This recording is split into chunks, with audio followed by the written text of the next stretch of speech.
né, nós teremos 4 oficinas, né? Uma já aconteceu na semana passada, temos a nossa oficina hoje, próxima semana teremos outra oficina, agora eu tenho que confirmar se é próxima semana, mas, bom, teremos mais uma oficina de linguagem simples e mais uma de direito visual. Então, são 4 oficinas, elas estão conectadas, então, quem estiver acompanhando a gente desde o começo, acho que vai ser super proveitoso.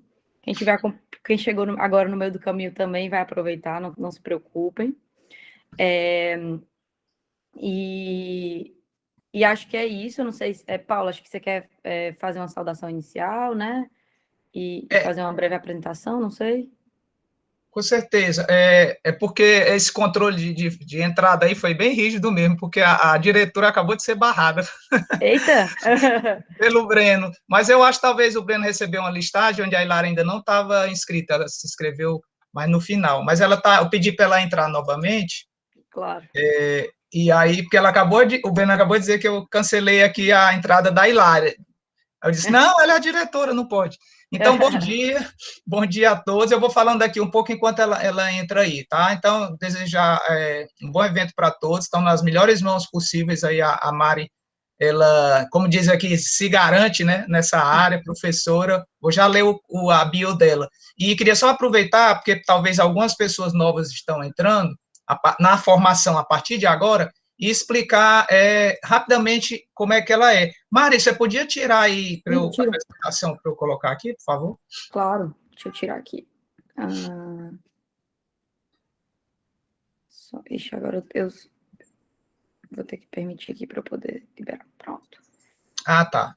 Ou a Ilara já... Ilara, eu vou passar então para ti a palavra, porque tu faz a saudação, aí depois eu já entro na explicação e passando para a Mari. Ok, Paulo, obrigada. Bom dia a todos, sejam todos muito bem-vindos. Teve um problemazinho, eu já estava conectada, mas caiu minha conexão. Até avisei aí para o Paulo. Gratidão aí pela compreensão de todos, né? Teve esse probleminha aí do início. É um grande prazer estarmos aqui mais uma vez, dando continuidade a esse projeto tão rico e valoroso para todos nós que fazemos o Tribunal de Contas do Estado, abraçar esse novo conceito aí da linguagem simples, onde vem informar de uma forma mais esclarecedora e clara ao cidadão, deixar as instituições mais inclusivas, mais próxima do cidadão. Esse é o grande objetivo do Tribunal de Contas, onde sua escola tem esse papel aí relevante de estar trazendo e levando e compartilhando conhecimentos. Quero fazer aqui a minha grande saudação ao Laboratório Íris, hoje na destacada facilitadora da Mariana. Seja muito bem-vinda, Mariana, um prazer estarmos mais uma vez aqui nessa trajetória de conhecimentos. Cumprimentar todos os nossos queridos parceiros do Tribunal de Contas de Santa Catarina, na pessoa da Sabrina, diretora da Escola de Contas, na pessoa da Josiane, da Odinélia, e todos que estão aí. Também deixar aqui, né, nossa gratidão a cada um participante. Vocês estão sendo extremamente importantes e valorosos para nós, para essa construção. Cada um de vocês é parte fundamental para que esse projeto seja exitoso, tenha um grande destaque e realmente venha trazer um presente e um futuro às nossas instituições. Deixo aqui também meu reconhecimento ao trabalho criterioso, cuidadoso e bem elaborado do Paulo e a Sandra, à frente aí do nosso laboratório de inovação. Com certeza será uma trajetória de êxito, né, nesse objetivo que está focado o laboratório do Tribunal de Contas, né, conduzido lá pela nossa Escola de Contas. Então, bom trabalho, uma oficina que venha cada vez mais agregar, né, o que nos propõe a fazer, e com certeza será mais uma oficina participativa. Estamos com uma participação muito boa de inscrição, vários setores, várias unidades do tribunal aqui participando, gabinete da presidência, secretaria de administração, nem deveria citar, né, gabinetes também que já vi aqui, mas todas as unidades, cada uma, são extremamente importantes para todos nós, ok? Um abraço, sejam todos muito bem-vindos, e o Tribunal de Contas e a Escola de Contas sempre aberta para essas grandes parcerias exitosas e de grande futuro para todos nós. Um abraço, gente. Passa a palavra ao Paulo. Obrigado, Hilária.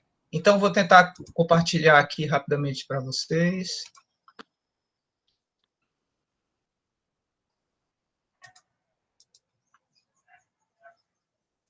Vocês vão me falar se estão vendo uma imagem de gamificação. Estão vendo?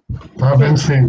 Pronto, então pronto. Para quem está entrando agora, dentro dessa formação, a gente vai aplicar uma gamificação no sentido de engajar as pessoas e motivar, entregando medalhas digitais à medida que as pessoas vão alcançando, cumprindo as etapas, né, do processo. Lembrando que para receber a medalha final e o certificado da formação como um todo, é preciso participar de todas as etapas. Então, aqui, esse é o nosso tabuleiro, onde a gente teve o evento de lançamento, já aconteceu, a oficina de linguagem simples, diretrizes, assim acho que fica melhor, que já aconteceu também. Nós estamos aqui na terceira etapa, que é a oficina de direito visual. Em seguida, vamos ter uma nova oficina de linguagem simples, falando sobre as etapas, já um pouco mais prática, uma outra etapa, uma outra oficina com a Mariana, de direito visual prática, e vamos montar um grupo de trabalho para aplicar, sim, aí sim, nos documentos reais do tribunal, e apresentar os resultados e concluir a formação. Então, para dar a ideia para vocês que a gente está percorrendo a nossa jornada, né? Essas aí são as medalhas que a gente já vai entregar, já está entregando, vocês já receberam, aumentei demais, você recebeu.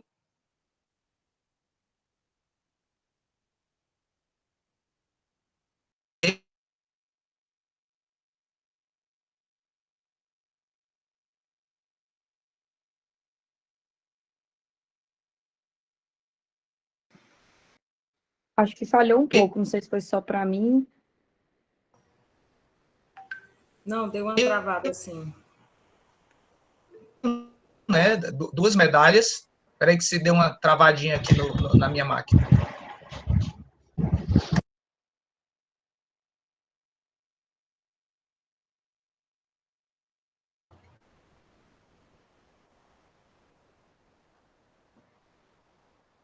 Paulo, eu acho que é na hora que você subiu aí o arquivo, talvez.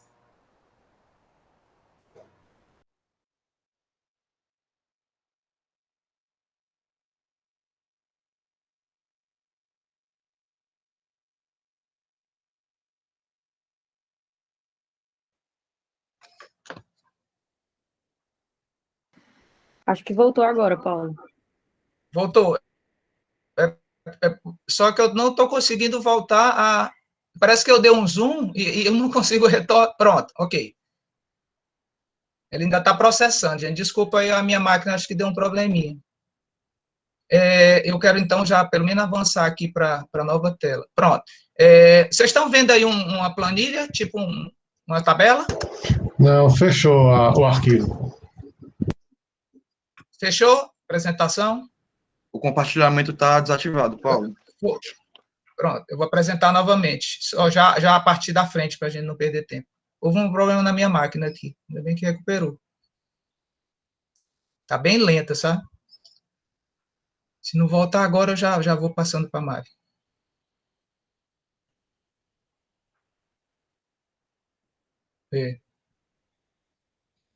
Então, vamos fazer o seguinte, vamos logo seguir, aí no final eu falo sobre isso aí. Então, vocês estão me escutando?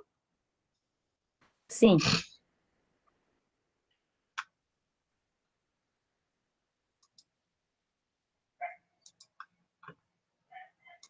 Estávamos, né?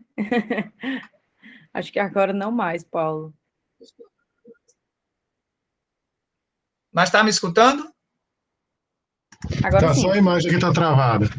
Tá, então eu vou logo fazendo a apresentação da Mariana, e ela vai começar, e depois eu volto para falar disso, tá bom? Porque aqui está muito lento, meu computador. Vou tentar abrir aqui a bio da Mariana. Estão me escutando? Sim.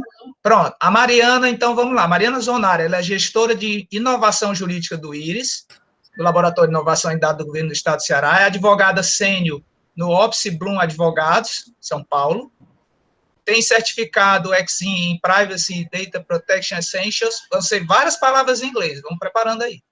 É cofundadora, algumas eu vou traduzindo, é cofundadora da MoveOn, que é uma escola de Direito e Inovação, Chief Legal Officer do Wins for Future, Legal Growth Hacker, Legal Designer, mentora jurídica de diversos hubs de inovação aqui no estado do Ceará, mestre em Direito, especialista em Direito Empresarial, professora de graduação e pós-graduação na Unicristos, com disciplinas e módulos de Direito, Inovação e Startups, e professora na pós-graduação da Unifor, em formação executiva no INSPER, possui formação executiva no INSPER em Direito para Startups, contrato de tecnologia e privacidade e proteção de dados.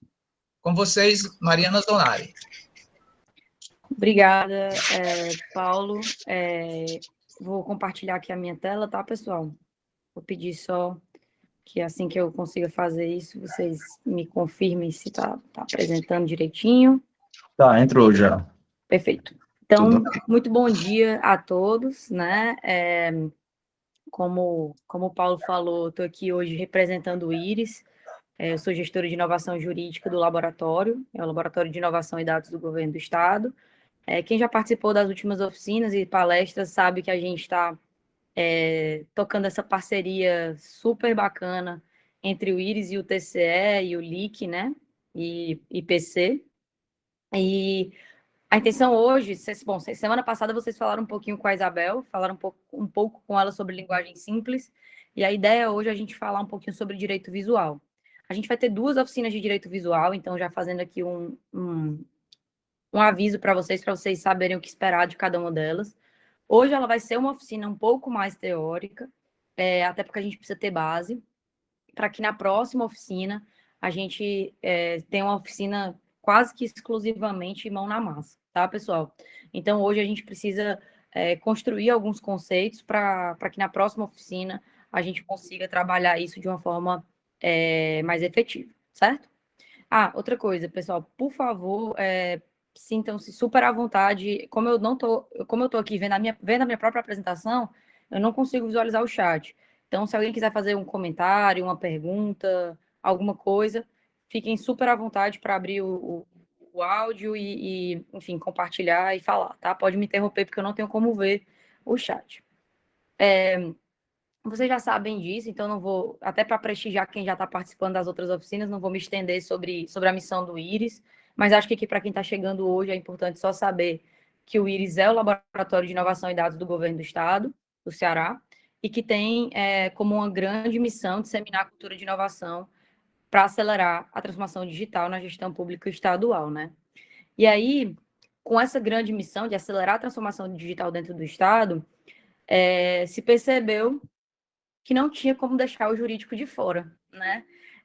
E aí foi aí que eu me juntei ao IRIS, mais ou menos maio do ano passado, né? Vai fazer um ano, para levantar a pauta de inovação jurídica, tendo esse grande mote, essa grande premissa de que o direito é para todos, né? Ou seja, de que o direito deve funcionar como um instrumento de aproximação do Estado da população e não como uma barreira, seja uma barreira procedimental, seja uma barreira linguística, enfim, né? Então, a grande ideia é a gente disseminar a cultura de inovação jurídica no Ceará e, inclusive, essa formação que a gente está fazendo hoje em parceria, em cooperação com o TCE, faz parte desse nosso propósito, né? E sempre tendo como alicerce acessibilidade e inclusão, que são alicerces de tudo que a gente faz dentro do IRIS, tá?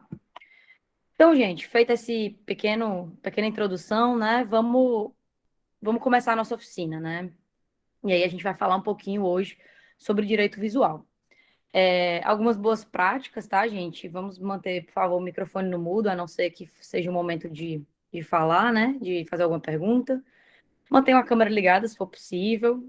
Qualquer problema, reiniciem aí. A gente vai estar aqui, o Breno está aqui para me ajudar nessas questões técnicas. E a gente vai ter uma partezinha prática lá para o final, então eu conto com a participação de vocês, tá? Nós teremos 1h30 de oficina, basicamente 4 grandes pontos, né? Uma introdução, a gente vai falar um pouco sobre a diferença de legal design e direito visual, a conexão entre direito visual e linguagem simples, e depois a gente vai fazer uma pequena prática com vocês, tá?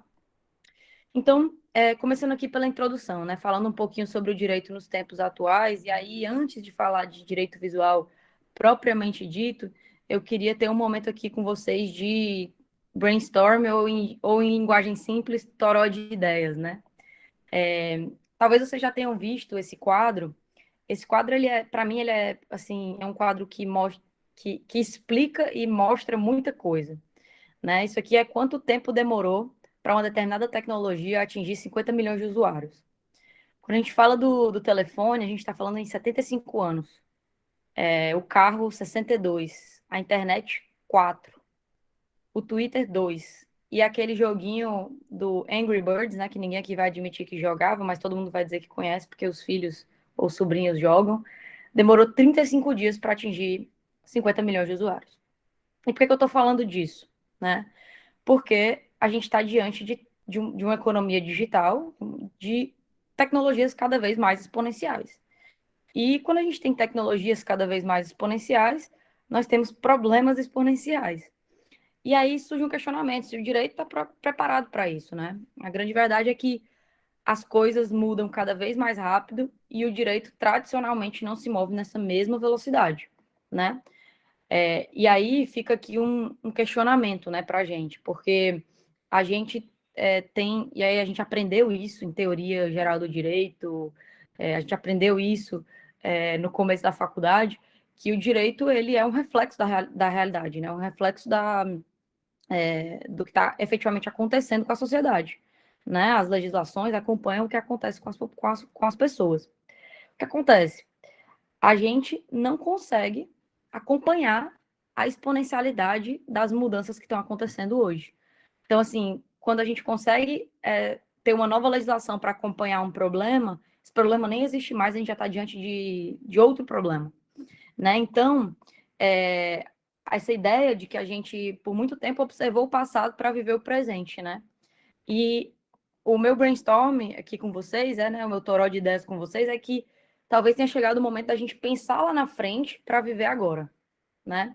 E aí eu falo disso porque a gente está diante de diversas situações que colocam a gente sob novas perspectivas no direito. Então, a gente tem empresas como Uber, Airbnb, Spotify, iFood, empresas que colocam a gente questões trabalhistas, questões. Agora o Airbnb está passando por uma situação condominial, a gente tem questões com os entregadores trabalhistas no iFood. E onde que está isso? Né? Como que a gente vai atentar para isso? E quanto tempo vai demorar para a gente ter legislações condizentes com essa nova realidade? Será que quando essas legislações existirem, a gente já não vai estar em outros problemas? Né? Então, é um momento da gente repensar um pouco isso, né? E a grande verdade, e onde eu quero chegar com vocês com essa introdução, é que o direito vai precisar se adaptar. Nós precisaremos nos adaptar. O Vademecum, ou como eu gosto carinhosamente de chamar de livro do não, ele não tem mais espaço no nosso direito. Aqui eu não estou dizendo que a gente deve engajar em atividades ilegais e ignorar o direito, não é isso que eu estou dizendo. Mas a gente precisa ir além, né? A gente, os advogados ou gestores públicos ou advogados públicos, enfim, que mexem com o direito de alguma forma, não podem mais olhar única e exclusivamente de uma forma quase que travada, digamos assim, para a legislação, e única e exclusivamente para isso, tá? Então, a ideia que eu quero passar para vocês é que os problemas que a gente enfrenta hoje não vamos conseguir resolver amanhã usando a solução de ontem. A gente precisa de novas soluções. E aí que surge uma tendência, né? A tendência da humanização do direito pelo legal design. Né? A gente tem várias outras tendências, né? A gente tem a utilização de tecnologia, por exemplo, robôs advogados, quem não conhece o ROS lá no Canadá, a gente tem utilização de ODR, né, que é Online Dispute Resolution, basicamente mediação online e solução de conflitos online. A gente tem smart contracts, que são baseados na tecnologia do blockchain. Enfim, a gente tem várias tendências. Mas hoje a gente vai falar com vocês sobre uma dessas tendências a gente tem a tendência de falar de direito do futuro, mas eu queria dizer que é o direito do agora já, que é a humanização do direito pelo legal design, tá? Então, gente, feita essa pequena introdução com vocês, eu queria falar um pouquinho sobre legal design e direito visual, né? A gente escuta muito falar, e aí já vou fazer aqui uma pontuação, tá? Se vocês forem pesquisar na internet, vocês muito provavelmente não vão encontrar o conceito de direito visual, vocês vão encontrar visual law, tá? Que é como a gente importou de fora, né? A gente, dentro do IRIS, até utilizando as nossas diretrizes de linguagem simples, como vocês aprenderam na semana passada, a gente resolveu apelidar de direito visual e chamar de direito visual, tá? Mas é a mesma coisa que o visual law. E aí, antes de eu falar de direito visual, a gente precisa fazer aqui dar uns 2 passos para trás e entender um pouquinho a diferença que eu tenho entre o legal design, ou design jurídico, e o direito visual, né? Porque tem uma confusão muito grande de conceitos e aí a gente, às vezes, acaba, assim, eu sou talvez a pessoa menos cri-cri, talvez, com essa questão de conceituações, né? Eu acho que o que interessa é como a gente aplica e o resultado prático disso. Mas, como tem pessoas falando disso como se fossem sinônimos e aplicando como se fossem sinônimos, eu acho que é relevante nesse momento, até no momento que a gente está no momento de formação, entender bem a diferença entre esses termos, tá?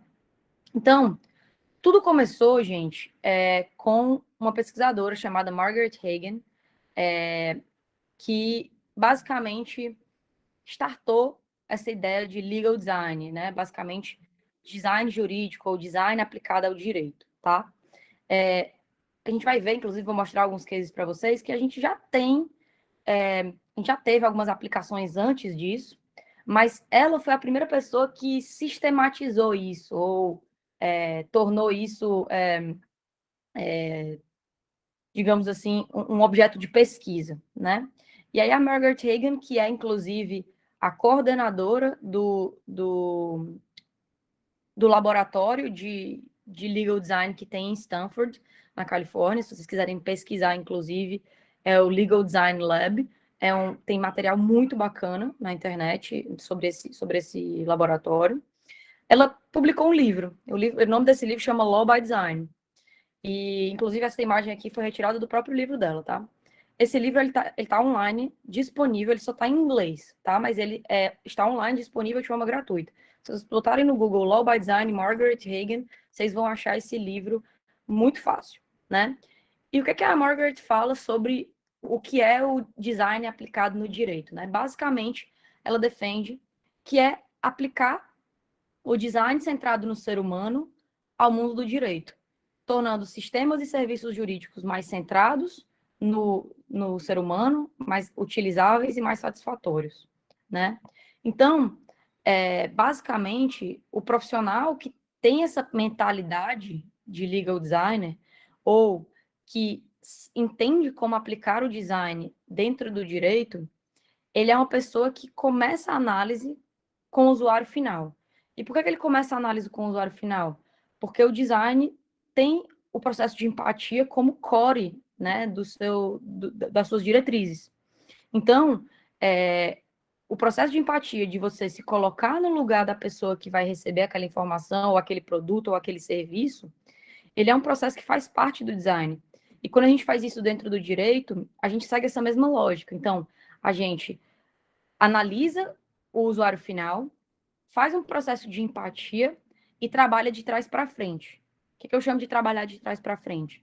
Ao invés de eu produzir um serviço público, por exemplo, e soltar ele para que os cidadãos utilizem, eu vou primeiro olhar quem é o meu usuário, qual é o cidadão, o cidadão é o contribuinte, o cidadão é um cidadão baixa renda, o cidadão enfim, quem é o cidadão que vai ser o destinatário daquele meu produto ou serviço, e aí vou trabalhar de trás para frente. Vou trabalhar de uma forma que eu tenha ele no centro desse meu processo, e tendo ele no centro desse meu processo, colocando ele no protagonismo desse processo, eu consiga desenvolver um produto ou um serviço, ou um documento, enfim, que se preocupe com ele, que seja extremamente compreensível, utilizável e etc. Tá? Então, é a ideia de trabalhar, começar a análise com o usuário final e trabalhar de trás para frente. Além disso, a pessoa que é legal designer, que tem essa mentalidade de legal designer, está acostumada a trabalhar de forma colaborativa e multidisciplinar, que é uma outra coisa que a gente tem uma certa dificuldade no direito, ou pelo menos que a gente não foi ensinado a fazer, digamos assim, na faculdade. Então, é uma outra mudança de pensamento para a gente, que não foi ensinado a fazer isso dessa forma. Então, gente, então expliquei mais ou menos para vocês o que é o legal design, e aí vamos falar da diferença delas, né? Então, se eu tivesse que conceituar o legal design, ou o design aplicado ao direito, ele é basicamente uma técnica para a solução de problemas jurídicos complexos pelo processo da empatia, né? Então, gente, a primeira coisa que eu queria que vocês desmistificassem nesse momento é de que o design é algo exclusivamente visual, ou que o design é algo exclusivamente, e aí eu vou falar, me perdoem aí os colegas de fora que estão aqui, acho que Minas Gerais, Santa Catarina, vou falar aqui o bom e velho cearês, inclusive eu nem disse para vocês, o pessoal de Santa Catarina que está aí, eu sou de Floripa, mas eu sou a catarinense mais cearense que vocês vão conhecer aqui hoje. E aí, voltando aqui, né, vou usar uma expressão bem cearense. Então, o design ele não foi feito para abonitar aqui o documento e deixar ele colorido, bonitinho. Ele pode até fazer isso também, mas o design fundamentalmente é uma técnica de solução de problemas, né? E aí, quando a gente fala de design jurídico, a gente fala de solução de problemas jurídicos, né? Sempre, como eu falei, tendo o processo da empatia no centro. E aí, quando a gente fala da diferença do design jurídico para o direito visual, e aí o pessoal aqui que é do direito vai entender bem essa referência que eu vou fazer, é como se o legal design fosse gênero e o direito visual fosse espécie, né? Então, o legal design é uma transformação de processos e o direito visual nada mais é do que utilizar elementos visuais para tornar a comunicação jurídica mais acessível. Tá bom, Mariana, mas ok. Exemplos práticos, né? Vamos tentar tirar isso da conceituação e colocar isso na vida real, né? Vou dar um exemplo para vocês, inclusive, de algo que eu vou mostrar para vocês um pouco mais na frente, o resultado disso, mas vou mostrar isso para você, falar isso para vocês, já adiantando.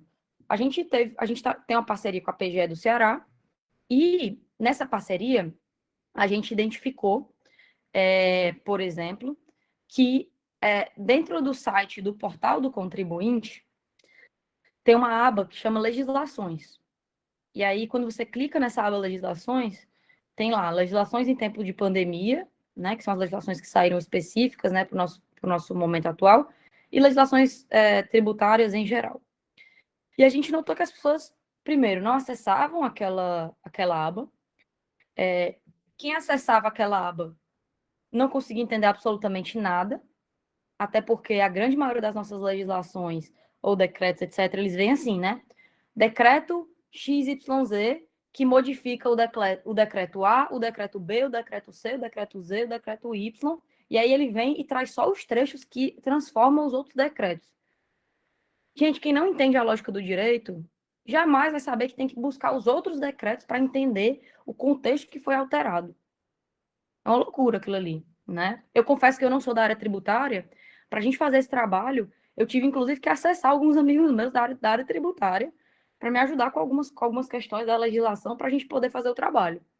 Para você ver. Então, imagina a população acessando essas informações. Então, o problema foi detectado. Qual é a dor? A dor é que as pessoas não acessam porque já sabem que não vão entender, ou quando acessam, não entendem, e aí a gente causa algumas dores. Primeiro, as pessoas ficam buscando a PGE, seja por telefone, e-mail, fisicamente, o que afoga as pessoas lá para dar informações que poderiam facilmente estarem disponíveis de forma bem mais prática e simples na internet. E, além disso, a gente dificulta a vida do cidadão, a gente afasta o cidadão da PGE, a gente afasta o cidadão do Estado, a gente, de uma forma indireta e até meio cruel, diz que ele não foi feito para entender aquilo, né? Então, ok. Todo esse processo que eu estou falando para vocês, de compreender qual é o problema, fazer esse processo de empatia, entender onde é que o negócio está pegando, tudo isso é aplicar design ao direito. Tudo isso é legal design. Agora, a gente percebeu o seguinte, que para solucionar todas essas dores que eu falei para vocês, a gente poderia utilizar a técnica do direito visual. Ou seja, se a gente transformasse aquela legislação em algo simplificado, em algo compreensível, eu solucionaria todos esses problemas. Então, utilizando técnicas de direito visual, a gente criou um projeto chamado de Lei Mais Simples. E a gente aplicou em todas essas legislações. Eu vou mostrar para vocês mais na frente isso, como é que ficou. E aí, ou seja, utilizando direito visual, eu consegui solucionar aquele problema. Então, o direito visual foi a solução dentro de um problema que foi identificado no processo de legal design, né? Então, a lógica é mais ou menos essa. Então, é como se o legal design fosse gênero, né? E dentro do legal design eu tenho utilização de experiência de usuário, eu tenho direito visual, eu tenho a linguagem, eu tenho várias coisas. O direito visual é uma ponta dela, que é a utilização desses elementos visuais para tornar a comunicação jurídica mais acessível, né? Então, eu uso usando infográficos, vídeos, QR codes, bullet points, ícones, aí vai depender muito do seu usuário. E o que isso tudo tem a ver com o direito, né? Absolutamente tudo, porque direito visual nada mais é do que entregar informações jurídicas centradas no usuário da informação. No nosso caso aqui, a população, né? Então, por exemplo, imaginem, eu vou dar um exemplo aqui para vocês, que é um exemplo que eu gosto de dar. Imaginem que vocês vão emitir um relatório de processos para uma empresa. Se você vai passar uma informação para o CEO, que é o presidente, com certeza essa não é a mesma informação que o CFO, que é o financeiro, quer, nem é a mesma informação que o diretor jurídico quer. Você vai entregar uma única informação, você não vai satisfazer nenhum dos três. Então a gente tem que fazer um trabalho de trás para frente. Peraí, para quem que é a informação que eu vou entregar? Ah, é para o presidente. Então, peraí, ele quer um negócio com 2 folhas, informação, um dashboard aqui explicando em 2 minutos o que está acontecendo. Ah, peraí, a informação é para o jurídico, então ele vai querer todos os detalhes do que aconteceu dia após dia, lançamento após lançamento daquele processo. Então, essa é a lógica, tá? E aí, como eu falei para vocês, usar o design aqui, gente, não é só abonitar o documento, não é só pensar, não é só o visual. É além do visual, entender como trabalhar com um time interdisciplinar, então, de pessoas que trabalham com UX, né, User Experience, experiência de usuário, entender, trabalhar com designers, trabalhar com pessoas daquela área específica, trabalhar com o time do órgão, ter sempre o usuário como centro do seu trabalho, sempre pensar como um iniciante, então se questionar, né, coisa que a gente normalmente não faz, prototipar, né, então tudo isso faz parte de pensar como um legal designer, né? Opa. E aí, isso tudo tem muito a ver com o processo de design thinking, tá? Eu não vou entrar em design thinking, tá, gente? Porque é um outro mundo.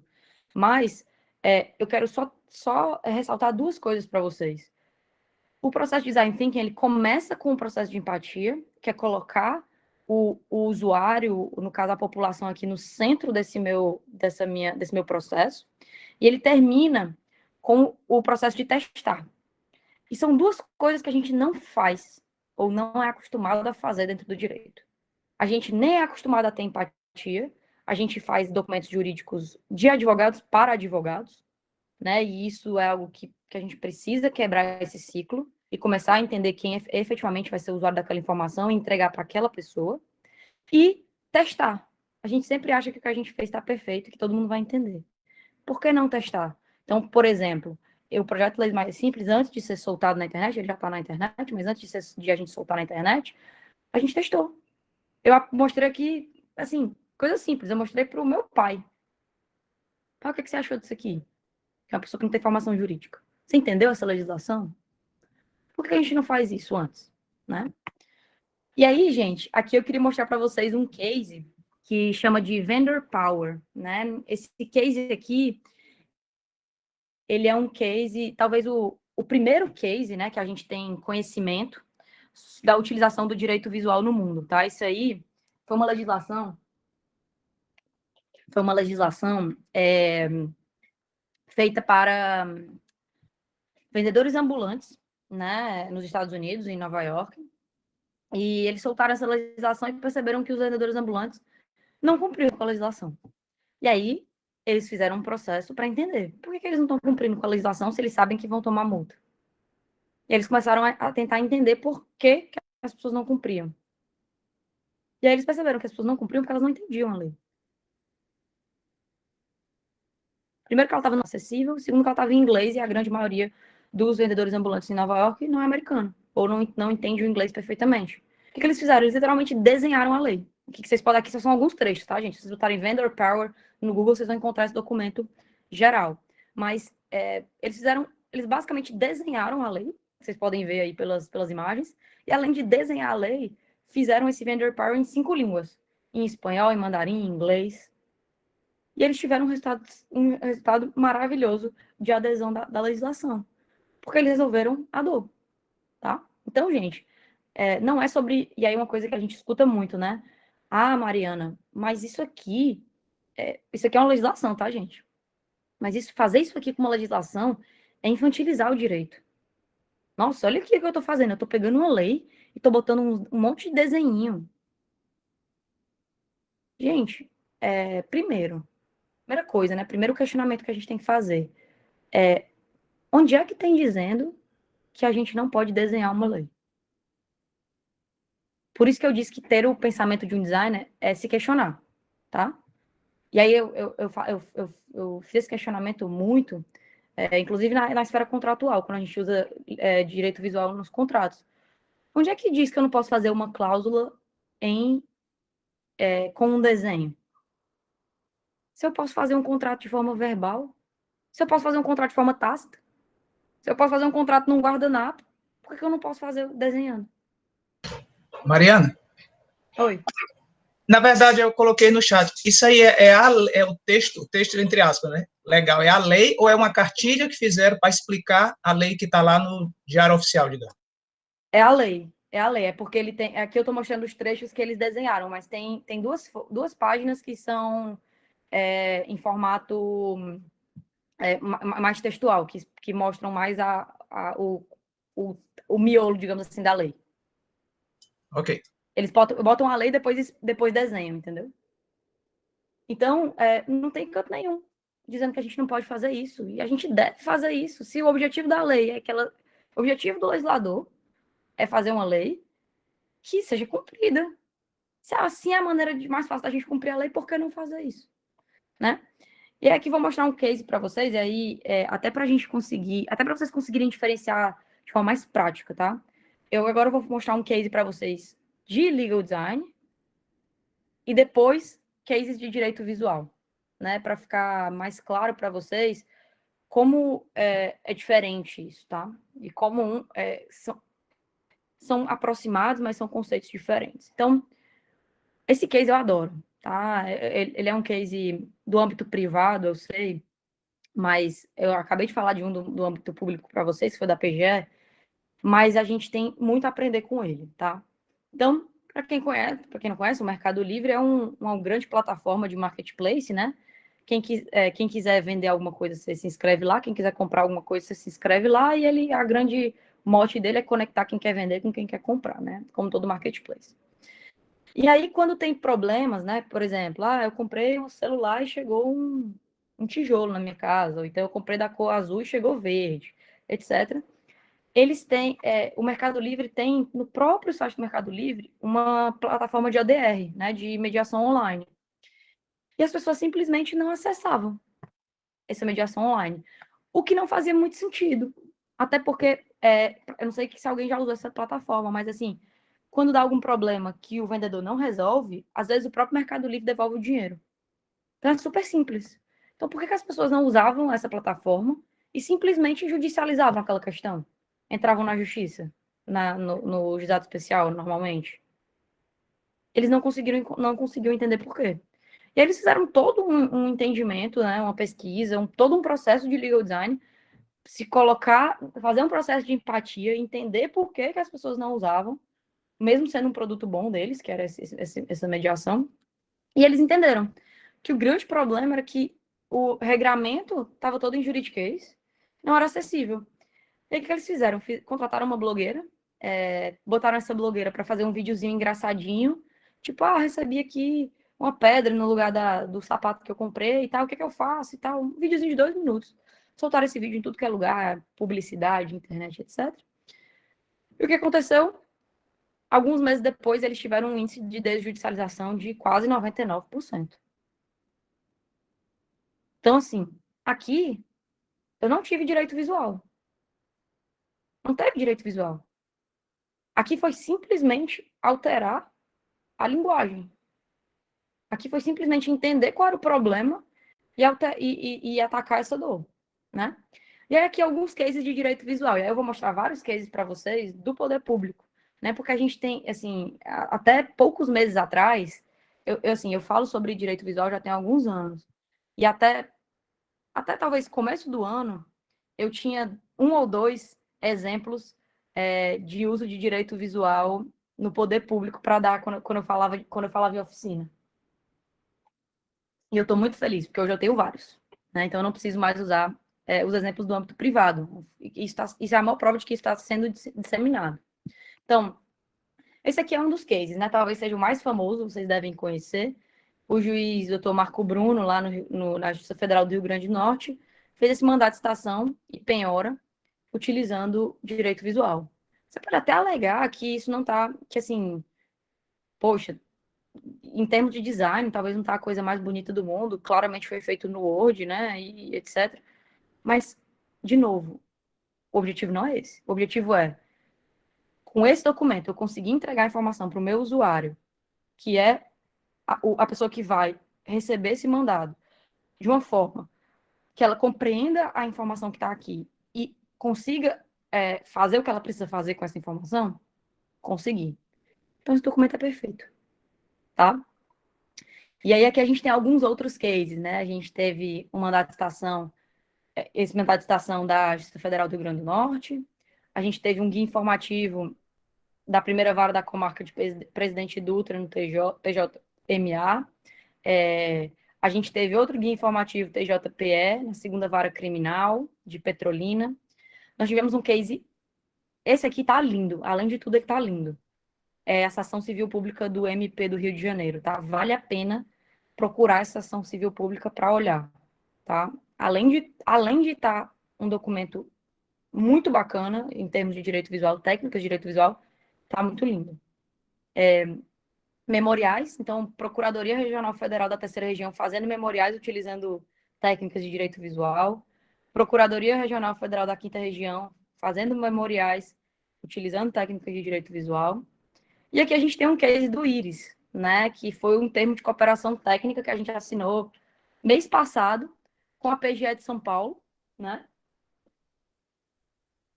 Esse é, do lado esquerdo é a capa desse termo de cooperação técnica, tá? Ele foi publicado no Diário Oficial, tudo.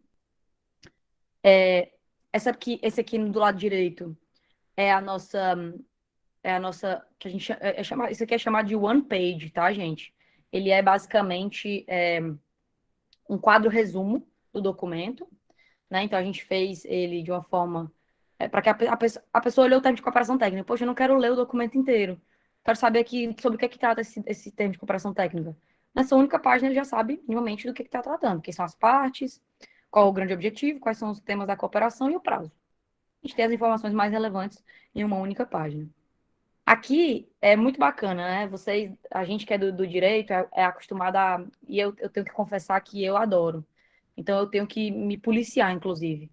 Eu adoro fazer considerandos. Como eu venho de um background de contratos, adoro considerando, né? Então, considerando isso, considerando aquilo outro. Essa página aqui eram quase 3 páginas de considerando. E elas foram modificadas para essa única página. Então, em vez de dizer a Casa Civil do Ceará possui tem o IRIS dentro da Casa Civil do Estado do Ceará, que tem como missão acelerar a transformação digital do governo por meio da implantação da cultura de inovação, Coloquei um bullet point aqui. A Casa Civil acelera a transformação digital do governo. A PGE de São Paulo exerce as atividades de consultoria e assessoramento do Poder Executivo. Ela tem interesse em colaborar para inovar. A Casa Civil tem um programa de inovação jurídica. A PGE do Ceará tem um papel de protagonismo junto ao IS no projeto de linguagem simples e direito visual e quer compartilhar expertise. Simples. O que é que a gente quer junto? Desenvolver e trocar experiências, conduzir projetos estratégicos. Para quê? Para desenvolver novas práticas e tecnologias e compartilhar experiências e conhecimentos, atendendo ao interesse público. Pronto. É isso que a gente quer. Para que 3 páginas de considerando? Né? E a gente precisa quebrar um pouco essa nossa ideia de que a gente não consegue comunicar em uma página o que a gente normalmente comunica em 50.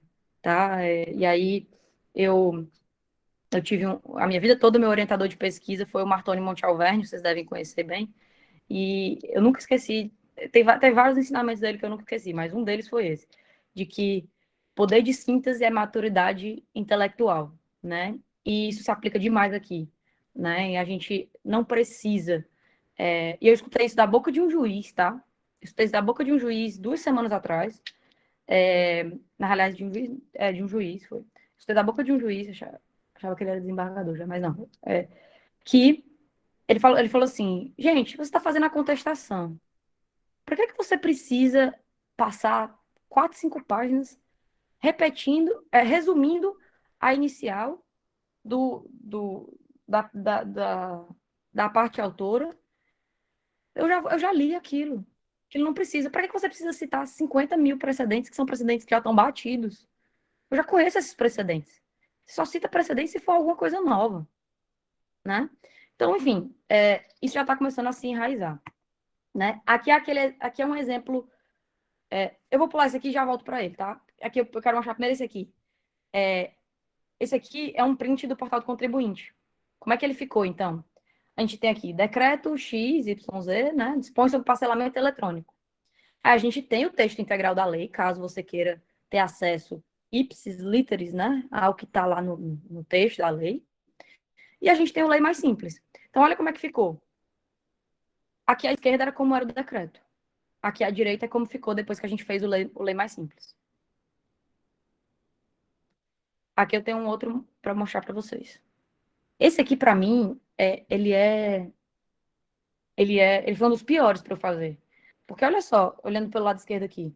Altera o decreto tal, o decreto 33327, 33526 e 29.907. Ou seja, para eu entender esse documento aqui, eu no mínimo vou ter que achar 3 decretos. Porque só lendo aqui, o que está aqui, eu não vou entender nunca, jamais. Né? Então, essa é a ideia. Né? A informação, ela pode ser escrita de outra forma. Né? Então, assim, Mariana, mas... E aí a gente já começa a ter os problemas, né? Eu não consigo publicar isso aqui no Diário Oficial, desse jeito. Porque eu não consigo fazer nada colorido, nem em desenho e tal. Primeiro que eu discordo um pouco disso, tá? Acho que eu não consigo publicar isso no Diário Oficial dessa forma, eu não quero ter o trabalho de descobrir como fazer, né? Mas, pulando essa parte, digamos que efetivamente a gente não consiga. Por que a gente não pode botar desse jeito o texto, que é o texto tradicional, e botar um link para um link ou um QR Code ou qualquer coisa que redirecione para um formato mais simplificado? Eu posso ter os dois, pelo menos, já que eu não consigo ainda, teoricamente, só manter o formato mais simples, né? Então, aqui tá, eu só trouxe 2 exemplos para vocês, mas se vocês entrarem no site do Portal do Contribuinte, vocês vão ver, tem, sei lá, mais de 20 exemplos de legislações que a gente fez o Lei Mais Simples, tá? E aí aqui foi uma outra coisa que a gente fez junto à PGE no Portal do Contribuinte, né? Eles tinham uma notificação extrajudicial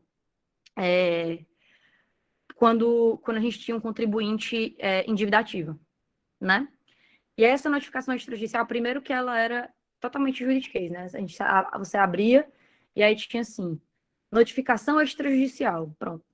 Meu filho, se você não for do mundo jurídico e você for uma pessoa talvez um pouco mais humilde, você lê notificação extrajudicial, pronto, você já tem um infarto. Você não sabe o que aconteceu. Meu Deus, eu vou ser presa, sei lá. E aí ela começava assim, você está inscrito em dívida ativa. Por isso, não sei o que. O que é dívida ativa, meu povo? Talvez quem não seja do direito nem saiba. Mesmo quem classe média alta não sabe, às vezes. Então, o que a gente fez? A gente deixou mais amigável. A gente botou um bonequinho aí que a gente chamou de alertinha PGE, e aí colocou fique no verde. Em vez de chamar de notificação extrajudicial, a gente colocou aviso para regularizar a dívida, né? E aí a gente explicou, olha, você possui débitos registrados em dívida ativa. O que isso quer dizer? Quer dizer que você tem débitos vencidos e não pagos.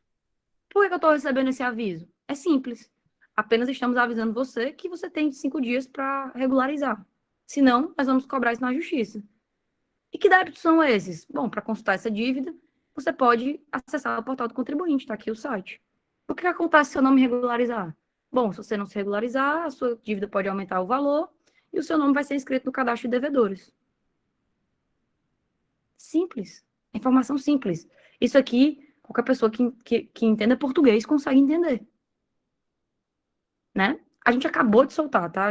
O Estado soltou quase 2.000 notificações na semana passada, foi retrasada, nesse formato.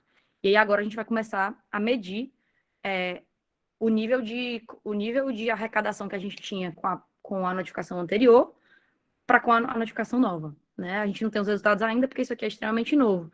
Mas eu não tenho nem dúvida que a gente vai ter um resultado positivo com essa notificação. Tá? E aí, algumas questões relevantes, tá, pessoal, sobre design, tá? Eu não vou conseguir me aprofundar muito nisso hoje. A gente vai falar um pouco mais disso na próxima oficina, mas eu queria que vocês já abrissem a cabeça de vocês para isso, né? De novo, como eu falei para vocês. Tudo aqui nessa lei mais simples tem um motivo. O tipo de letra que foi utilizada, as cores, a formatação, os espaços em branco, tudo aqui tem um motivo. Não é só deixar mais bonitinho, tá? E aí agora eu vou mostrar para vocês alguns exemplos que mostram isso, né? Então a gente tem algumas questões relevantes, né? Eu vou até dizer de onde é que eu tirei esses prints aqui que eu vou mostrar para vocês a partir de agora. Tem um Instagram chama UX Unicórnio, né? User Experience Unicórnio. Esse cara é sensacional. Ele fala de experiência de usuário e ele tem muitas sacadas maravilhosas. E algumas dessas coisas eu tirei dele, de conteúdo dele, tá? Até para poder dar aqui o crédito de quem é o crédito, né? Então, primeira coisa, o tamanho do bloco do texto, né? Pode ter certeza que a gente precisa se preocupar, no momento que a gente vai fazer um documento em direito visual, sobre os blocos do texto. Uma atenção especial para não ocupar a largura inteira, né, do documento. Aqui ele está falando de browser, porque ele está falando de internet, mas não necessariamente, tá? Então, olha essa página aqui do Nubank. Essa página aqui possui uma leitura agradável? Mais ou menos, né? É muito texto, blocos de texto. E aí, a gente tem um texto longo, e logo depois tem uma outra linha já bem aproximadazinha, dificultando a leitura. E se for assim, e aí eu tiver embaixo ele tem o resto das informações, né? Se for assim, não é muito melhor? Outra coisa, que tal esse exemplo aqui, né? Olha da esquerda e olha da direita. Outra coisa, tá, gente? Esse espaço em branco, né? Como o pessoal gosta de falar. E esse espaço em branco que a gente chama de espaço de respiro, tá? Ele não tá aí a troco de nada. Não é porque o cara não que tava com preguiça de centralizar, não é porque tinha pouca informação e aí deixou um espaço lá em branco. Não é. Ele é um espaço para ter um espaço sem distrações e facilitar a leitura. Então, pode ter certeza, tudo isso tem sentido, tem razão de existir, certo? Então, é muito mais fácil eu ter linhas mais curtas, é muito mais fácil eu não usar blocos gigantes. Opa, gente, só botar para carregar aqui no computador um segundo. Ele avisou aqui que está faltando 5%, só para eu não me desconectar no meio da apresentação. Então, utilizar blocos, né? Isso dificulta a leitura, letras pequenininhas ou muito grudadinhas uma na outra, tudo isso. Outra questão muito relevante, as cores, tá, gente? Eu não sei se vocês sabem, mas existe toda um estudo sobre a psicologia das cores, né? As cores, por si só, passam muitas mensagens. Vocês acham que é à toa que quase tudo aqui é vermelho e amarelo? O que é que tem aqui em comum? Todos são restaurantes, né? Ou empresas de alimentos. Vocês acham que é uma grande coincidência estar tudo em vermelho e amarelo? Não é, tá? Mariana, Oi. uma vez falaram que no caso de fast food, eles colocavam essas coisas meio agressivas para você entrar, comer, sair rápido e liberar o espaço para outra pessoa. E em restaurante, às vezes, são cores mais pastel, mais luzinha mais fraca, né? Para você demorar mais, é isso? Exatamente. As cores, elas têm toda uma influência sobre como você entende um documento. Aqui a gente tem o guia emocional das cores, tá? Então, vocês vão ver o que elas passam, né? Então, um cinza, ele passa neutralidade, o verde passa saúde ou crescimento, o vermelho já passa excitação, coragem, o laranja já é confiança, alegria.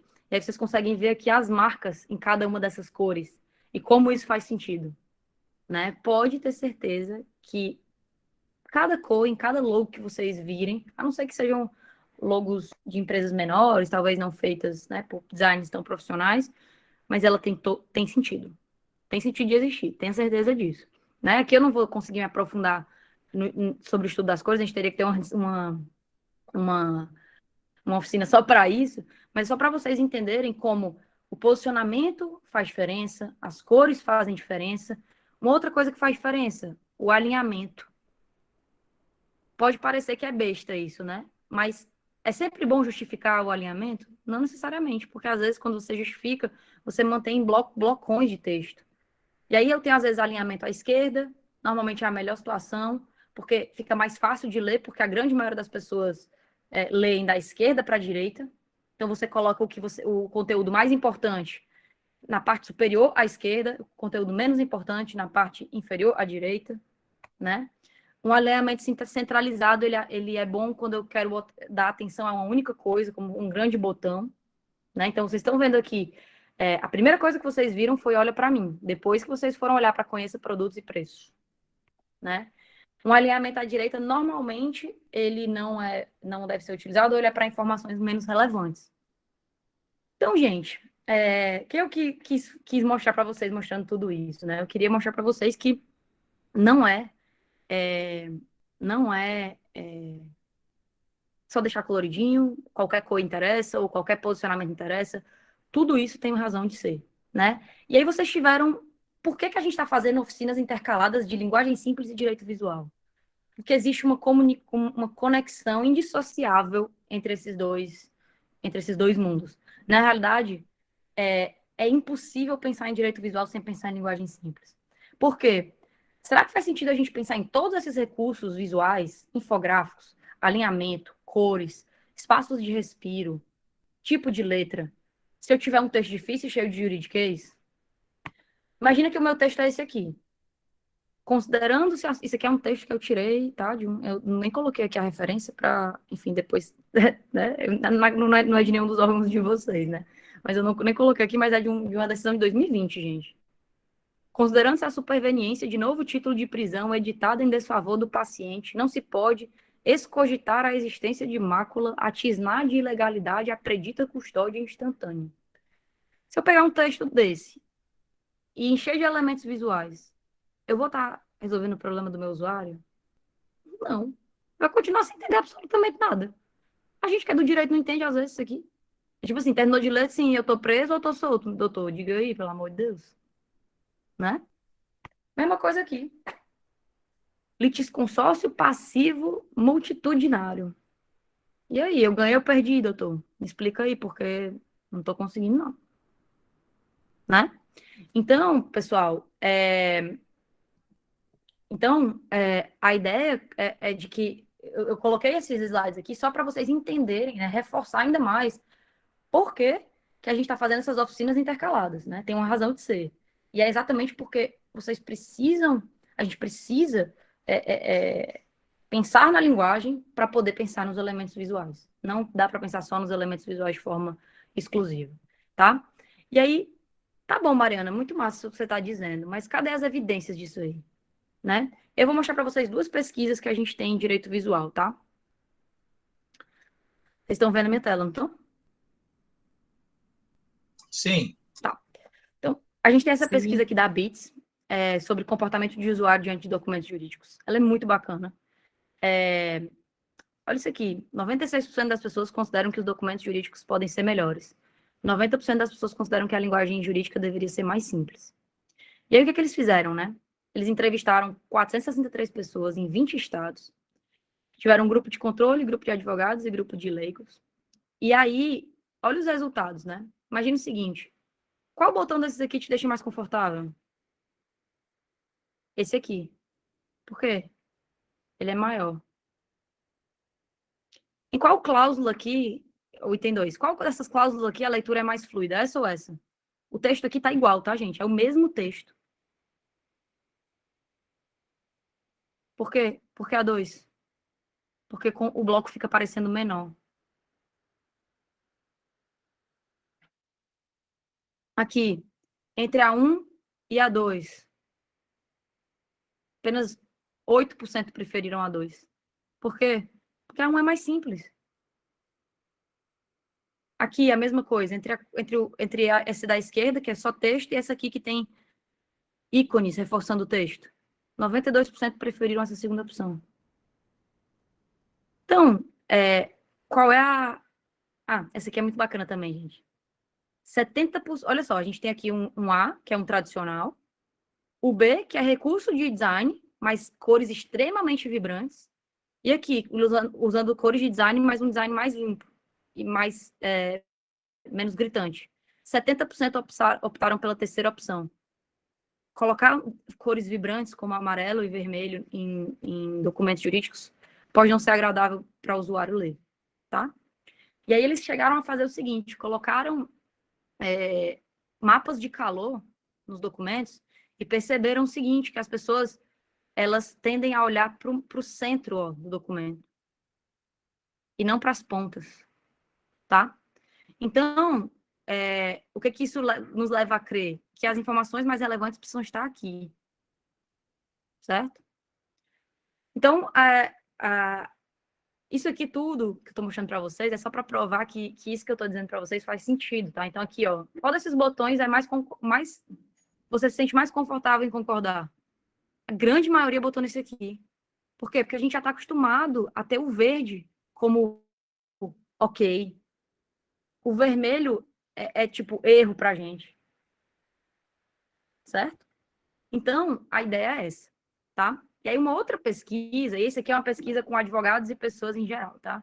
Mas eu tenho uma outra pesquisa aqui para vocês, que foi feita pelo Visual Law, pela Visual Law, que é um grupo de pesquisa em direito visual, que eles fizeram uma pesquisa só com magistrados federais, para exatamente desmistificar essa ideia de que, tudo bem, eu sou advogado, eu queria fazer isso, mas o juiz não aceita isso aqui não posso fazer isso aqui não. Quebrar essa ideia, né?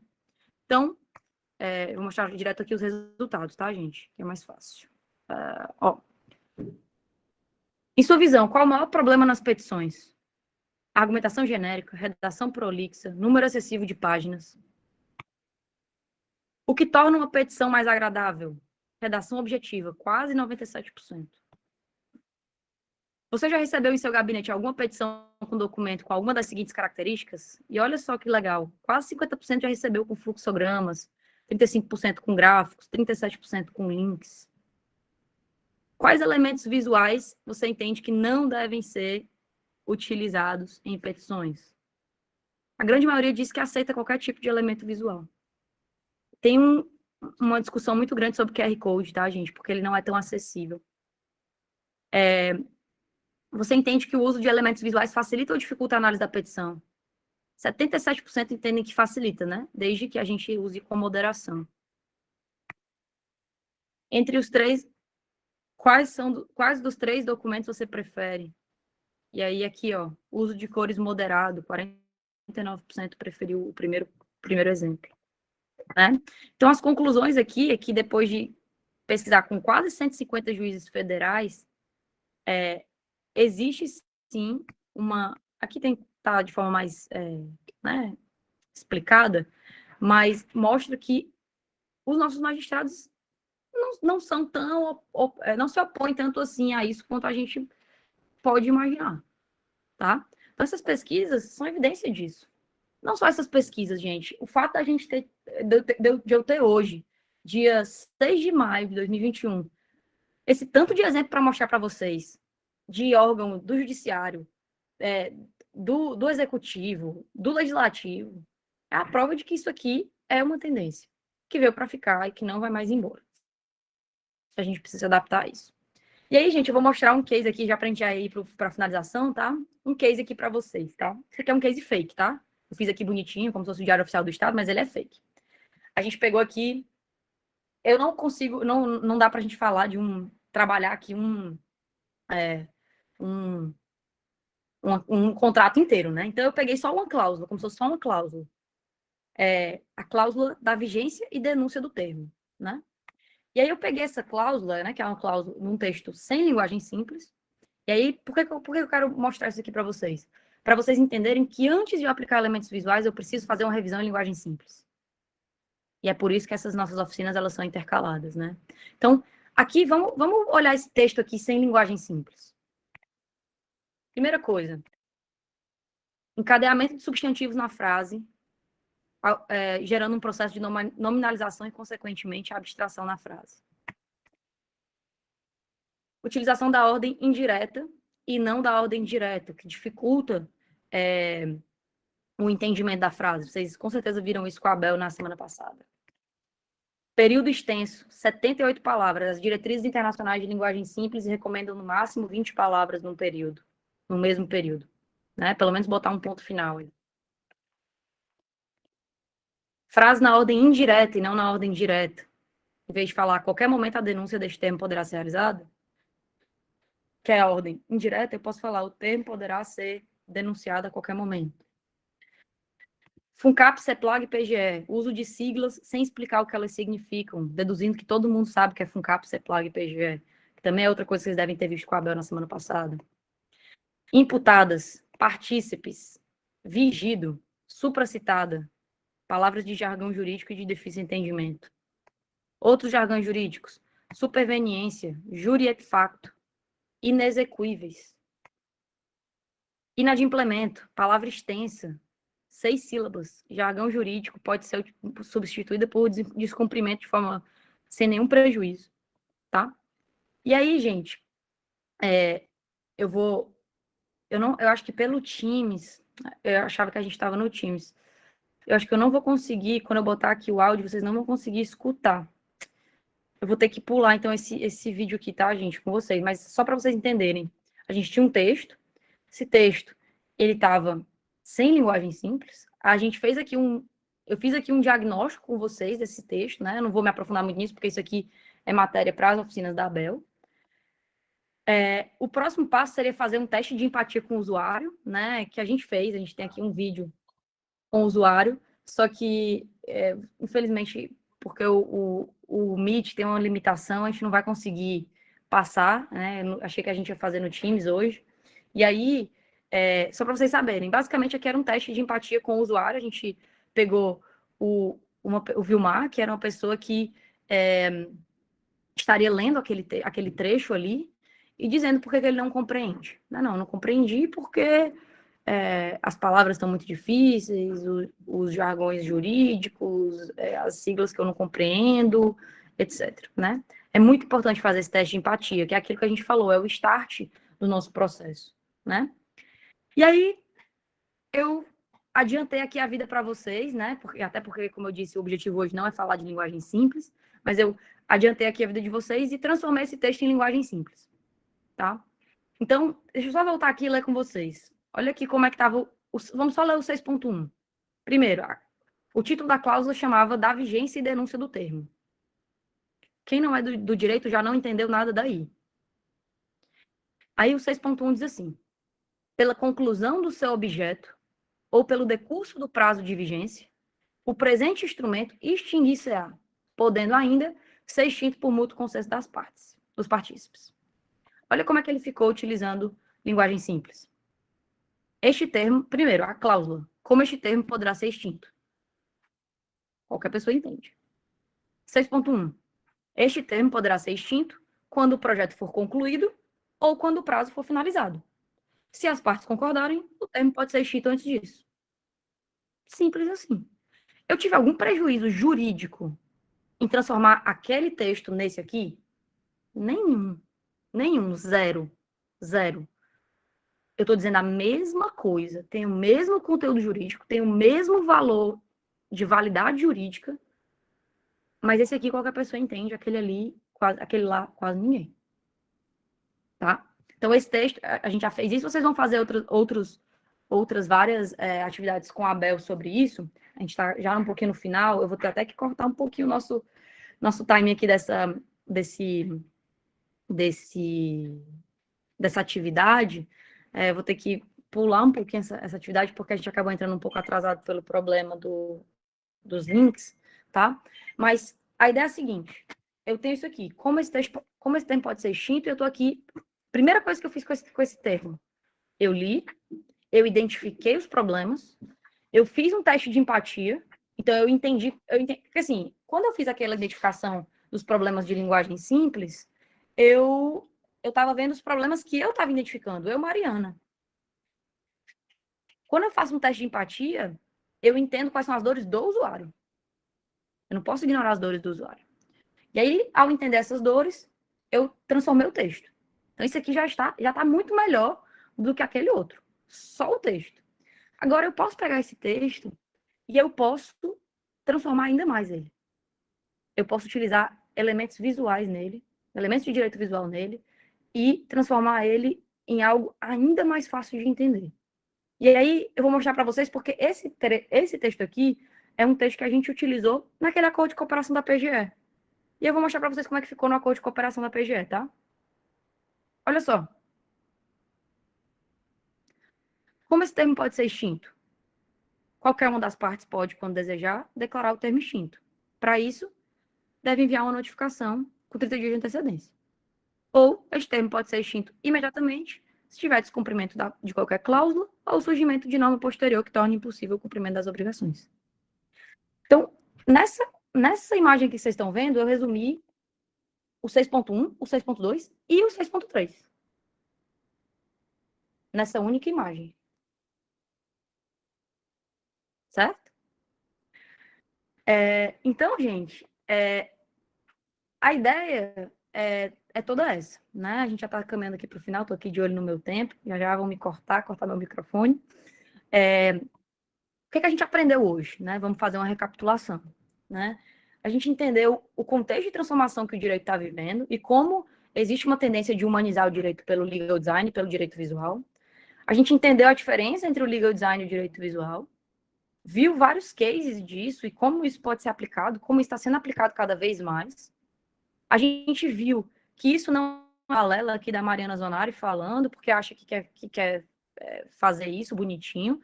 A gente viu que isso já está sendo comprovado por pesquisas feitas no Brasil inteiro, inclusive com magistrados, inclusive com juízes, que supostamente seriam um público mais conservador para aceitar isso.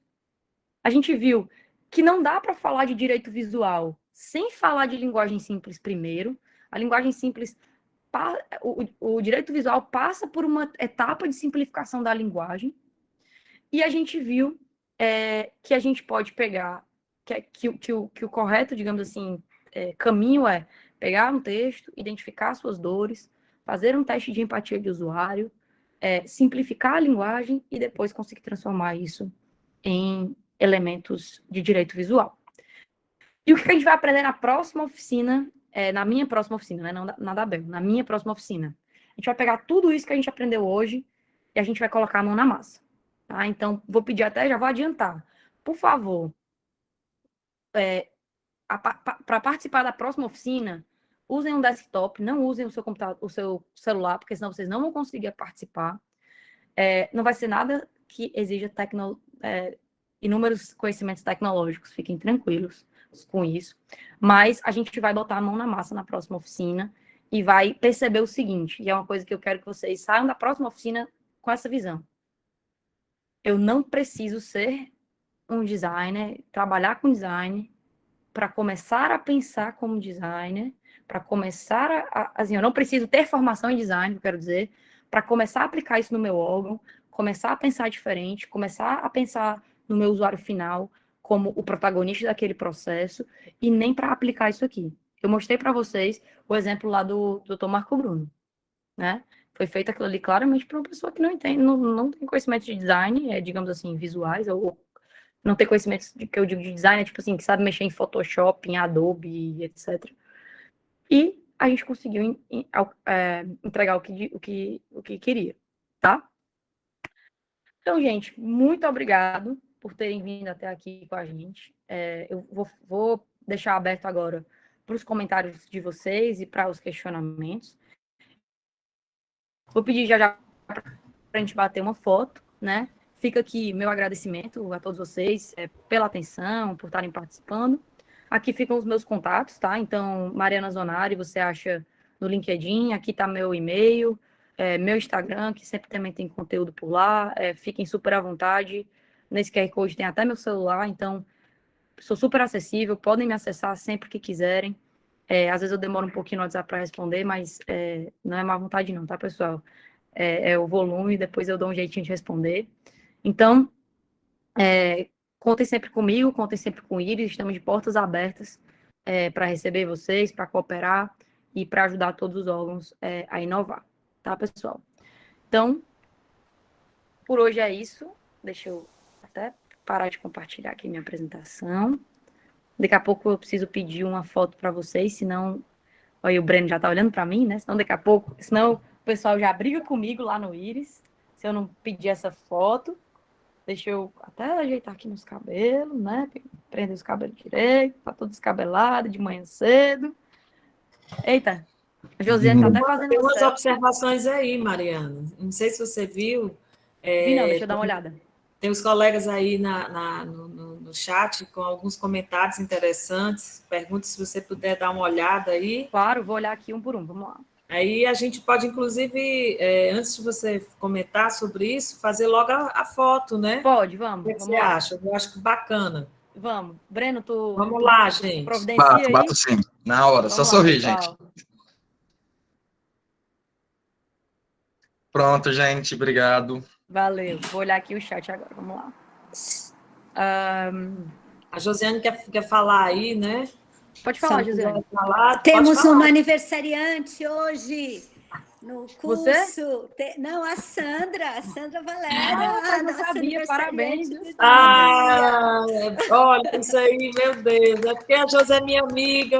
Parabéns, Sandra. E eu não sabia, olha só. Ô, José, valeu, gente. Obrigada. Parabéns, Sandrinha. Parabéns, Sandrinha. Valeu, gente. Parabéns, Obrigada, amor. que bom. Parabéns. Aniversário de vocês, aqui nesse curso maravilhoso aqui da Mariana. Muito bom. Parabéns, muito bom. Vamos Valeu, lá, gente. então. Mas vamos lá, Mari. Obrigada aí, Vamos. gente. Vamos para os comentários dos colegas. Para as perguntas, né? Então vamos lá. O Ricardo perguntou Isso. aqui se o direito visual já está sendo divulgado no Brasil. Tá, né? A gente tem uma... assim, tudo que inova dói um pouco, né? É muito mais fácil para os advogados pegarem as petições que eles fazem há 10 anos e copiar e colar. É muito mais fácil para os juízes pegarem as sentenças que eles fazem há 10 anos e copiar e colar, do que parar e fazer todo esse processo de simplificar a linguagem, de incluir elementos visuais. Isso dá um trabalho, não estou mentindo, não vou mentir para vocês, né? Mas isso dá um resultado muito bom, né? E a gente precisa pensar aqui na eficiência que a gente tem, especialmente para a gente estar falando na esfera pública. A gente tem um dever aqui, a gente tem uma missão de tornar nossos documentos, nossos processos, nossos serviços eficientes para a população, né? Então, dá um trabalho, dá, mas a gente tem que correr atrás disso. Então, assim, está sendo divulgado? Tá. No último 1 ano, eu diria que virou meio que uma hype. Muita gente falando disso, mas ainda acho que é bem incipiente. Acho que a gente ainda tem muita coisa a crescer nesse âmbito, muito a melhorar. Eu fico feliz quando eu começo a ver, tipo, o pessoal já fazendo contrato, fazendo parecer, fazendo petição, sentença em direito visual, ainda que seja assim aquele negócio assim meio arcaico, meio feio, e assim, se desafiando e tendo coragem de testar e soltar isso, eu fico muito feliz. Porque, assim, quando eu comecei a fazer, eu não tenho formação de design, então eu não mexo nesses programas muito difíceis, mas eu mexo no Figma e no Canva, que já é um começo. Quando eu comecei a fazer meus contratos no Canva, uns 2, 3 anos atrás, quando eu olho hoje para aqueles contratos, eu tenho vergonha. E é normal, tá? Então, isso você, cada vez que você vai fazendo mais, você vai testando, e quanto mais você testa, você mais vê o que funciona e o que não funciona, tá? Então, acho que isso é super bacana. Aí o Ricardo também comentou que entende que a técnica visual pode ser aplicada em outras áreas, como, por exemplo, engenharia. Com certeza, tá, gente?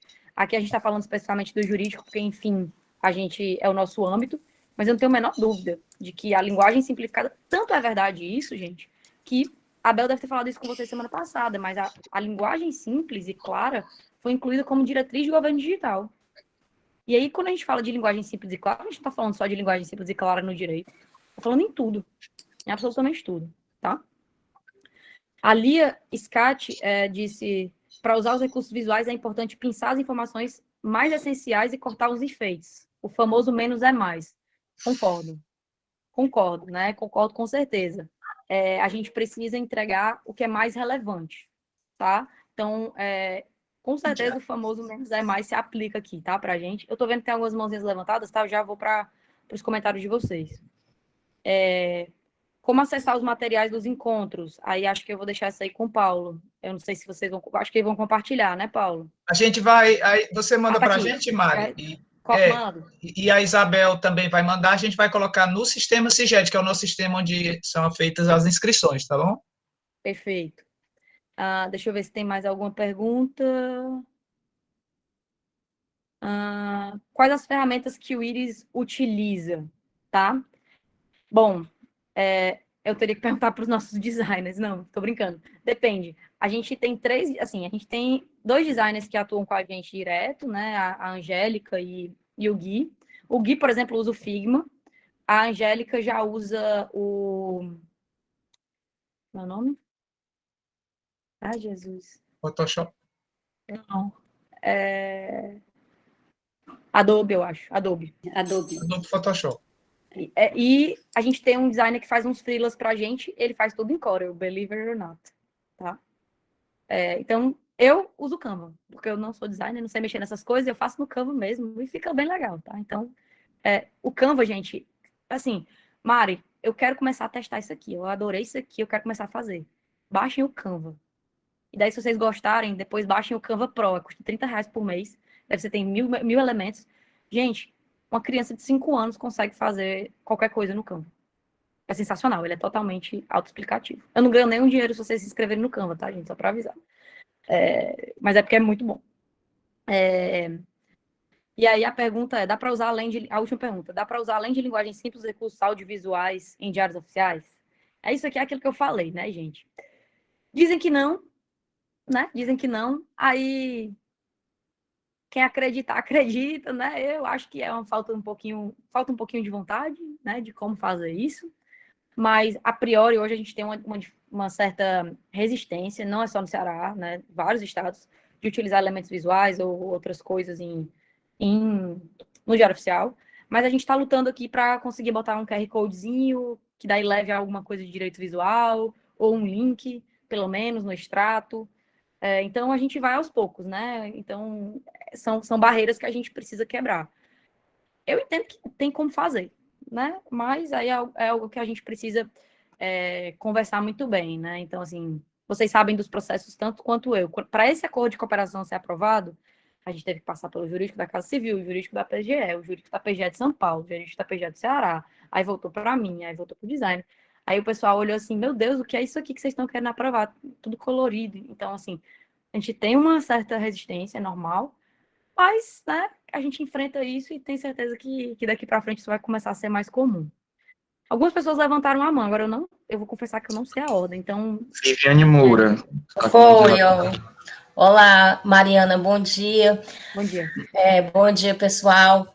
É porque, Mariana, eu faço faculdade, certo? E no meio acadêmico, eu faço, assim, a prestação. Faz não sei quantos anos que eu faço essa faculdade de Direito.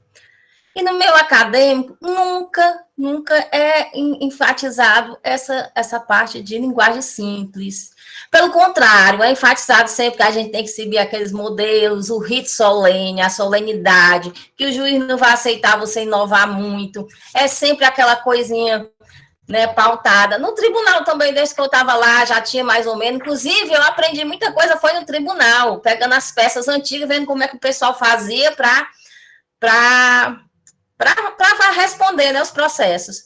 E agora vem a história dessa mudança visual, dessa linguagem simples. Aí eu queria enfatizar, assim, ou dar uma sugestão, que essa bola também deveria ser levantada no meio acadêmico, lá nas faculdades de Direito. Por quê? Porque você sai de lá com aquela visão. Você vai se tornar juiz ou procurador com aquela visão, certo? Que a linguagem, não, eu tenho que colocar um monte de jurisprudência, eu não tenho que facilitar, não. Às vezes é melhor dificultar mesmo, quando o negócio tá ruim, é bom dificultar, botar um monte de coisa, que é o direito não é muito bom, então eu tenho que encher mesmo para conseguir aquele resultado. Viviane, inclusive, eu concordo contigo. Pego peças horríveis nesse sentido. Quando a pessoa não tem muito direito, ela enche. Ela coloca assim, que eu já tenho assim, já me dá uma coisa ruim de olhar. Então, era só para que essa mudança também partisse lá do começo, sabe? Lá das academias. Eu acho que a gente tinha que divulgar isso, inclusive nas faculdades, certo? Para que mudasse essa visão, porque é uma questão cultural. A gente está começando aqui, no órgão, certo? Mas o negócio nasce lá na academia. Às vezes nasce até antes da academia, nasce até no segundo grau, no primeiro grau. Concordo todo grau, ó. Concordo contigo. Inclusive, nesse momento eu tô um pouco afastada da Unicristo nesse semestre, porque ficou muito puxado para mim. Então eu pedi para ficar afastada desse semestre da graduação. Mas eu tenho tinha uma disciplina na Unicristo que era na graduação de inovação jurídica. E a gente tratava de vários temas, né? E um deles era esse, né? Mas eu concordo com você, é pouquíssimo utilizado, as pessoas ainda não reconhecem o valor, e agora que isso está começando. Bom, se a gente for pensar que direito digital foi incluído na grade agora, foi incluído agora, gente. No mês passado foi incluído na grade obrigatória de direito. Então, assim, é difícil, né? Mas a gente chega lá. Foi por isso que eu comecei o nosso brainstorm falando disso. O direito não se move na mesma velocidade que se move a sociedade. Não move mais. Talvez um dia tenha se movido. Hoje não se move mais. A gente está diante de uma sociedade exponencial, né? Então, esse é o grande questionamento. Será que a gente não precisa repensar a maneira como a gente faz direito? Né? Mas obrigado, Viviane, pelo seu comentário. Breno, teve mais alguém que levantou a mão? Tem, o Henrique Cardoso. Perfeito. Oi, Mariana, tudo bem? Sou aqui do Tribunal de Contas do Estado. Na verdade, foi muito pertinente a sua fala, eu estou aprendendo muito com linguagem simples. Esse agora de linguagem visual do direito, para mim, está chegando um momento muito oportuno, porque em torno de 8 anos atrás, eu já lia algumas gramáticas florenses, né, como um livro do Eduardo Sabag, né, Redação Florense e Elementos da Gramática. Ele já criticava a questão do juridiquês. Em 2010, no curso da Regina Toledo Damião, curso de português jurídico, né. Então, assim, pelo menos já há um movimento, até acadêmico mesmo, na questão da linguagem jurídica. E aí, com essa expansão das redes sociais, não tivemos muito o que fazer. Ou a gente vai junto, ou a gente vai ser engolido por elas. Porque se a gente não fizer, alguém vai fazer. E depois vai gerar desconforto para a gente, né? E eu tenho, por exemplo, eu acho muito oportuno também, porque, por exemplo, dentro dos nossos documentos técnicos, né, eu lembro que quando eu comecei a ler esses livros de redação jurídica e tal, eu comecei a entrar em conflito com meus diretores, né? Porque eu começava a simplificar as palavras, trazer palavras que fossem mais, não, mas coloca lá a palavra, o termo jurídico, que é técnico, mas o cara não entende, rapaz, eu tenho que fazer uma... Não, dá um jeito, ele arruma um advogado e resolve a vida dele. Cheguei, não, não pode ser assim. Esse processo é administrativo, a pessoa não precisa constituir um advogado para entender ele fazer. E, de fato, muitos dos nossos processos ainda seguem esses jargões e dificulta a vida da pessoa, né? Então, eu acho muito pertinente, quando você falou do Canvas, né? Estou até brincando de Canvas recentemente, é um aplicativo muito fácil no celular, versão gratuita, já permite você fazer muita coisa, aliás, só com versão gratuita você já resolve os seus problemas, né? Eu tenho aprendido também a entrar um pouco mais de redes sociais, estou estudando design thinking, né, essa coisa que o Paulo fala no gamification, então a gente vê que há uma inter-relação muito grande, é uma nova forma de se comunicar. Na verdade, eu acho que é até uma forma antiga, né, porque os antigos já iam lá nas grutas e faziam os desenhos, e ali tinha toda uma história por trás do desenho. E a gente parece que perdeu isso, a gente só se confia se tiver nas palavras, né? Não, as palavras também trazem contexto, facilitam os gráficos, né? Então é isso, parabéns. Gostei Obrigada, muito. Viu, Henrique? Valeu. Mari, Tem mais gente, né? Tem, Josiane, né? a Josiane, exatamente. Bom dia. Mais Bom uma dia. vez agradecer essa oportunidade ao TCE do Ceará e ao Íris. Aqui no tribunal, nós recém criamos uma comissão para trabalhar com a linguagem simples e a inovação jurídica, mas com essa linha de design legal e de direito visual. Mas essa demanda, essa necessidade, eu acho, a gente vem num processo que já tem mais de 20 anos dentro do tribunal, né? Porque é uma dificuldade que a gente fala em juridiqueza, é que agora eu estou usando o termo controlês, né? Porque é da nossa área, né? O controlês, que daí a gente tem um costume de usar O marido está fazendo lanche, só desculpa aí o barulho. Eu tenho a dificuldade de mudar o hábito, né? E então, por isso que a gente está hoje num movimento. E está tudo relacionado, né? Transformação digital, inovação, design thinking, linguagem.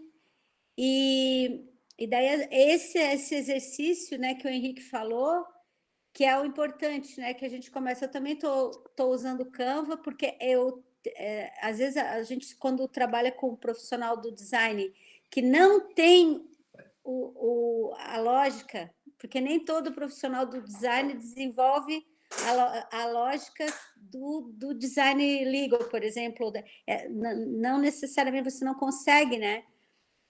Mas eu tenho me sentido assim, eu designer, né? Sem conseguir às vezes que as pessoas compreendam, né?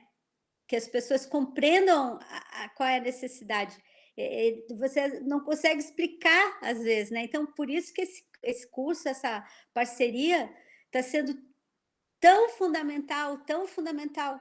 E essa noção, né? Para quem que a gente está escrevendo? Que isso é uma visão de mundo que a gente tem que mudar, porque o direito tem uma visão de mundo exclusiva. Por mais que os direitos humanos tenham essa noção inclusiva, no nosso país, o direito ele tem uma visão exclusiva. E é isso que faz com que a gente tenha tanta dificuldade das pessoas mudarem a sua ação e olhar para o outro, principalmente para as pessoas mais simples, para as pessoas pobres, porque o direito é um lugar de privilégio e as pessoas se mantêm e têm muito medo de sair desse lugar e se protegem através da linguagem. Se protegem através da linguagem. Mas, então, se você não olha para si e verifica Não tem como a gente mudar o Estado, não tem como a gente mudar esse mundo que a gente vive se a gente não mudar a visão de mundo. Então, a linguagem simples, o direito o visual, todo esse novo movimento nos leva para esse lugar de empatia. E daí, quando a gente fala empatia, é isso, é mergulhar no outro. Mas para mergulhar no outro, nas dores, nas necessidades, você primeiro tem que olhar para si e se reconhecer, saber qual é o teu lugar nesse mundo. E ter, na nossa área, principalmente, dentro dos tribunais de contas, dentro do serviço público, onde a gente está num ambiente que é de privilégio, se a gente não olhar para a gente e verificar, olha, o nosso papel no mundo é fazer que ele seja inclusivo. Né? Então, por isso eu queria agradecer, porque aqui já é uma coisa, já começou com uma inclusão, né? Nós entramos e eu queria agradecer a todos os colegas do TCE Ceará que estão nos permitindo essa oportunidade, tá? Obrigada. Desculpa, Mariana, era para fazer uma pergunta, mas aí eu me emocionei e fugi, que era para como que a gente faz assim, o documento em PDF ser mais... porque hoje a gente não tem uma responsividade dos textos, né? A gente trabalha com o Canva, mas aí não consegue, vai ler na telinha, sendo que 52% da população hoje em casa vê tudo no celular, porque as pessoas não têm desktop. Era essa a minha pergunta, daí eu saí. Então, eu estou com essa dificuldade para especificar a contratação de serviços e pensar os documentos que nós produzimos, porque hoje a lógica é do PDF, e o PDF é excelente porque ele é seguro, porque ele garante que a informação vai ser fidedigna, mas ele não é responsivo. E daí a gente precisa criar páginas, e daí é mais difícil porque envolve TI na realidade, a gente tem como tornar o PDF mais responsivo, tá? Inclusive, dá para você botar hiperlinks dentro de um PDF. Sim, isso. Você consegue...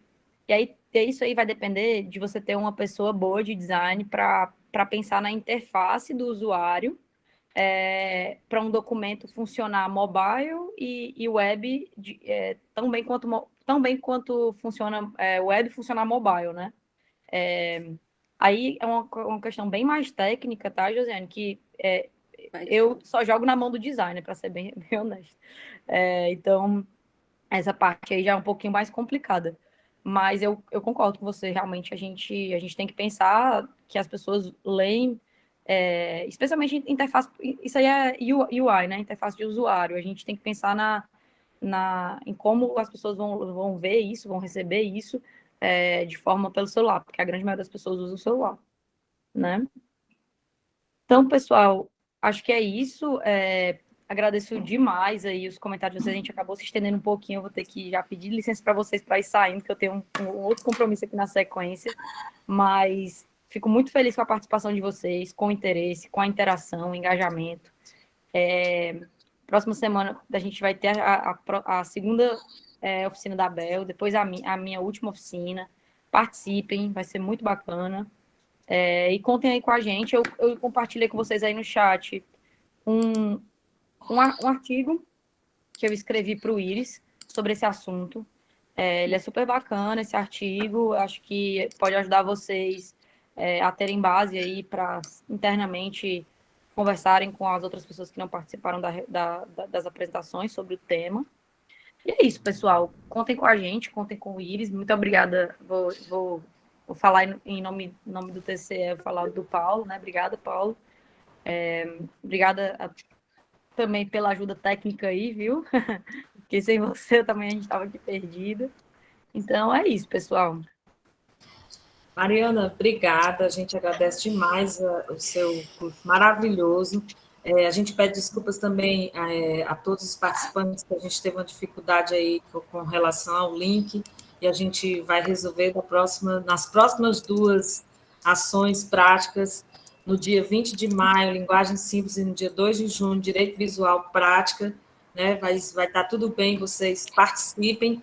O Paulo também colocou aí no nosso chat o link para vocês verem todo esse quadro, né, de desenvolvimento que a gente está tendo com relação à nossa gamificação também. É muito importante que vocês participem e divulguem, né, que essa parceria com o IRIS está sendo muito positiva e está sendo um divisor, assim, em termos de inovação, linguagem simples e no direito visual, não só para nós lá do TCE, mas também para os nossos aqui convidados e parceiros, que é o pessoal do TCE de Santa Catarina. Muito obrigada a todos, obrigada pela atenção. Mariana, excelente, tá? Paulo, você quer falar alguma coisa? Não, você falou muito bem. Só agradecer a Mariana e a presença de todos e que continue nas oficinas para completar todas. Com certeza. Vamos lá, gente. A gente tem muitas medalhinhas digitais aí para vocês receberem. Tá? Valeu, pessoal. Bom dia a todos. Tchau, gente. E até a próxima oficina. Tchau, obrigada. Tchau, obrigada. Obrigada, Breno. Tchau, bom dia. Paulo, vou te enviar lá já, viu, o vídeo. Tá legal. E a